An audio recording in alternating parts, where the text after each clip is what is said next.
Shalom Baracha, que vous protège, vous donne la santé et la joie. Vous savez que les oiseaux, ils sifflent toute la journée. Toute la journée. Nos sages, ils comparent les oiseaux que toute la journée ils discutent. Toute la journée. Ici dans mon bureau, derrière mon bureau, en plein été, toute la journée, j'entends des oiseaux. Toute la journée, des oiseaux. Qui sifflent, ça arrête pas.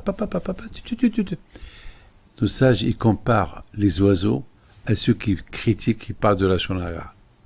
Le Lachon Hara, on les compare aux oiseaux. Parce qu'une fois que les oiseaux ils commencent à parler, ils s'arrêtent pas. Comme ça, la médisance.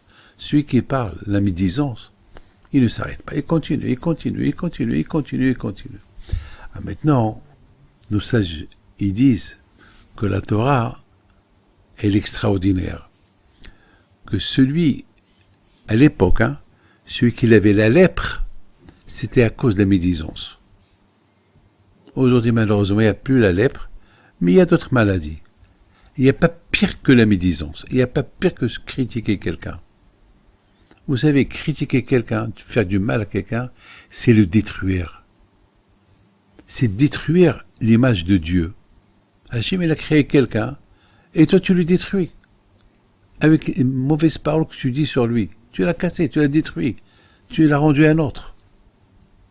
Hachem, imaginez-vous mes amis, quelqu'un que tout le monde respecte, et on parle du mal sur lui, là où il va, tout le monde lui tend le dos. Ça y est, il est mort vivant, le pauvre. Combien de gens on a vu, les pauvres, que jusqu'à maintenant ils souffrent par rapport à la médisance. Voilà, cette semaine, il devait avoir un mariage, et à cause de quelqu'un qui a critiqué la Kala, il a critiqué la Kala, ses parents, le mariage a été cassé. Vous croyez que le bon Dieu va pardonner ce quelqu'un-là?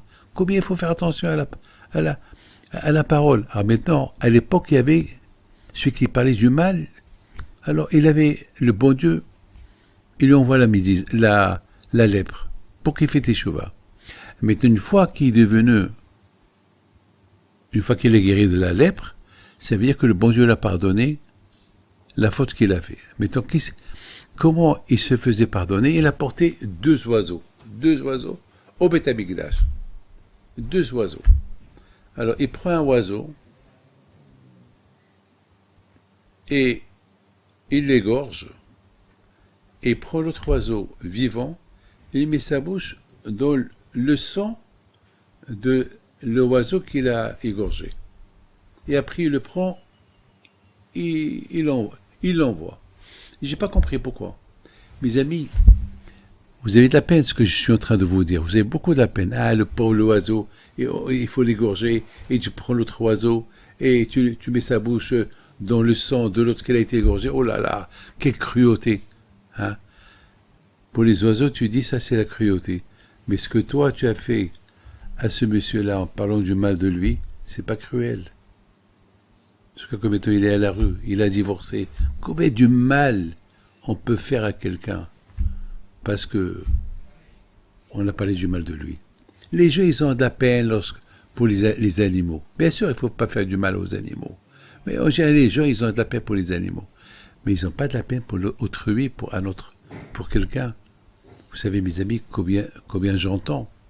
Combien il faut faire attention. Parce qu'une parole mal placée qu'on peut dire sur quelqu'un, on peut détruire sa vie.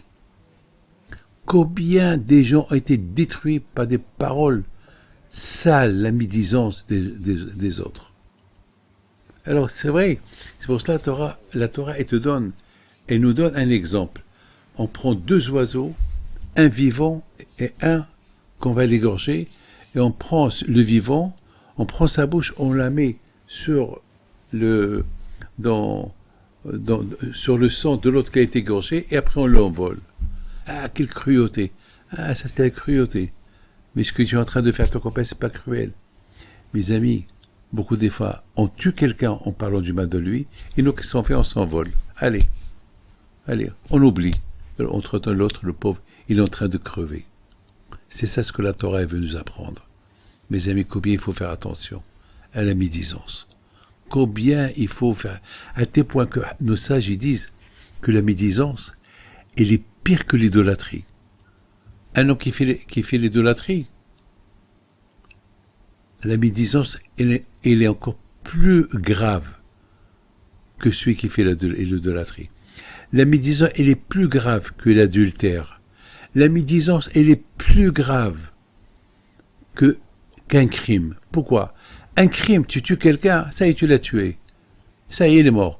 Mais la médisance, tu l'as tué, chaque seconde, tu le tues. Parce que là où il va, les gens ils lui font honte. Et la honte, c'est comme la mort. Tu fais honte à quelqu'un. Vous savez, mes amis, c'est quoi la honte? La honte, c'est un crime, la honte. Mes amis, il faut tellement faire attention. Ne pas critiquer. Lire le livre de Hafetz Haïm, Shmirat HaLashon, que Hachem vous protège. Amen.